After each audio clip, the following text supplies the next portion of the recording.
Hey everybody, Go Hills TV, powered by JBS, bringing more to the table. I'm Russ W. Oker. Time for our post-match press conference here with Coach Lyndsey Michel. We're joined by Herlin De Los Santos as well. Coach, first of all, you won it 3-0 over Hawkeye. Your opening remarks and thoughts on tonight's match? I am not quite sure. We couldn't find a groove for the longest time, and that was hard because we've been really good at finding the groove lately. And there's kind of some, a hard vibe in here to get started, and maybe we're just, a little bit nervous about the way we performed against them last time, and then coming in here and just really wanting to do it again. And we've been playing well, and but they're feisty, and they did some things against us that we just, I think emotionally didn't respond to the best way. But nonetheless, got it done. Yeah. Herlin De Los Santos joining us. What a big night. It seemed like every time that I went to talk, it was all about Herlin De Los Santos putting one away. You seem to be on fire tonight. Talk a little bit about how it felt for you. Were you feeling it early that it was going to be a good night for you? Every time I play, I don't know if I'm gonna do well. I just hope I help my team to get through it and win any match. But tonight, throughout the game, I was feeling like pretty well, bringing a lot of energy to the team and helping get through the hard balls. And during it, I was feeling it. She's been playing that way though for the last, since we left here.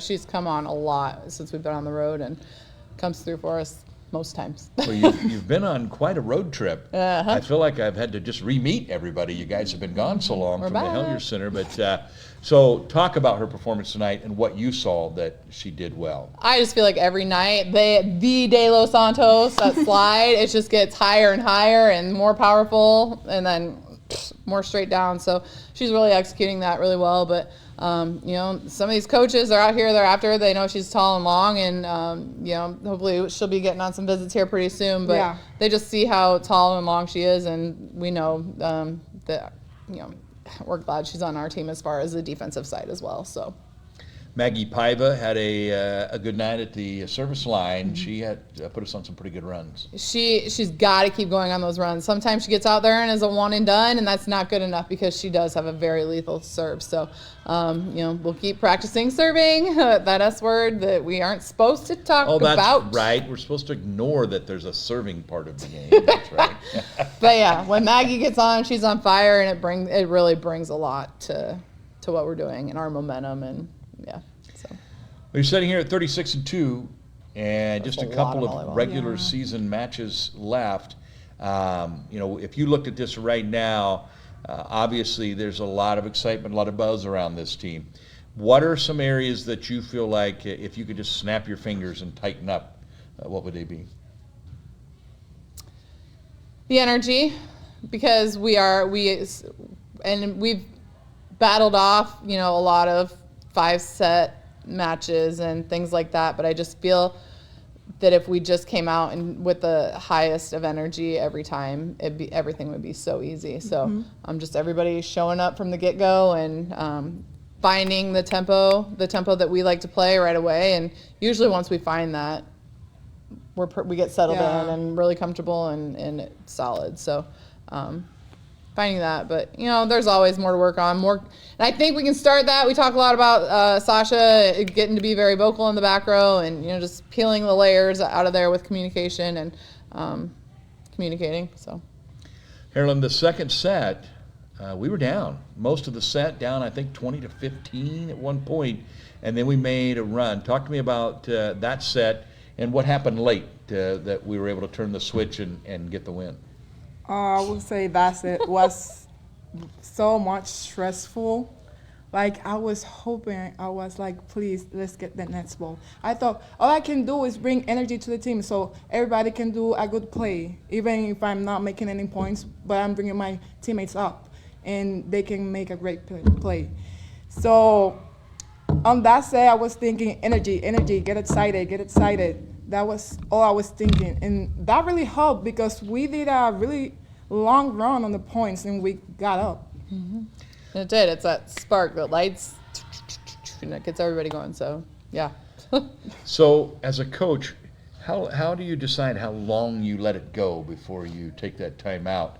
is it just a gut feeling, or are you sitting going, all right, Yeah, if were they you get waiting one on me? more- No, I actually said I think if they get one more, she'll take. I think I've got Did you I? read pretty well, and you did. But I just wondered if it's just a gut feeling, or if you're just, sometimes do you feel like you want to see if your team's going to respond? Well, and and take there's care of it on their times own? where I look at them when it is down and tight, like, and it's not that we're playing bad, but I'm like, look, you want a timeout or you want a point? Like, I'll ask a couple of them. They'll look at each other. No, one more try. So, sometimes I let them try and figure it out one more time because I have that faith in them to make decisions and fight back and battle back. At the same time, tonight I was kind of like, I've told them all they need to know is to bring the energy, and they're making a choice right now not to, and that's irritating. So I don't know what else to tell them in a timeout. So all this timeout right now is going to me is me being mad that you're just not doing something that you're making a choice not to do. So in those cases, I'm kind of like, well, maybe they'll learn themselves a little bit. So.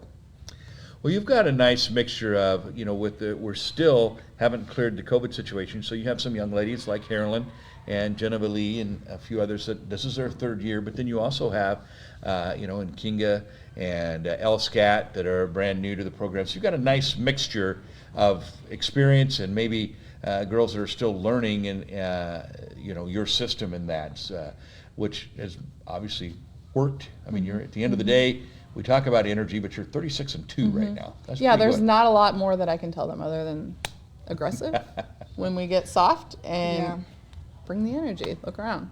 They do the things. They compete and they put the ball in play, and sometimes being effective. Yep. Right. Effective and intentional. Then we talk about a lot about just being intentional. So you had a great night tonight. It seemed like you were able to do about whatever you wanted, but Hawkeye's very good. What did they do that impressed you? What challenges did they bring to you?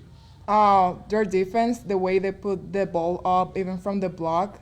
Also, the way they know to get to spike the ball through the block. Like, we didn't get to block them, and it was like the balls they put on us were like very challenging. So for our defense, so that really impressed me. Yeah, they do a really good job of getting up there and flirting with the hands and making defense have to really work hard. And like we talk a lot about that, we don't respond very well to teams like that. We want those teams that are just getting out there and trying to put it straight down and stepping in front of that a little bit. And when they start to play with the hands, we get a little flustered. Yeah.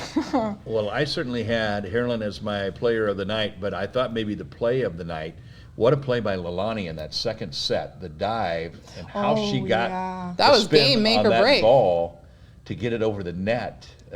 Talk about that play. That was a relief. That was a relief. Me too. The way she got that ball, like, I thought it was going to drop. Yeah. And then there she Larissa, was. right? Yep. Yeah. I don't know how she Larissa got it over the net. Put it on the net, and then Hennessy's went for it. Play of the Thank night. you, Lala. That helped so much. That was it, yeah.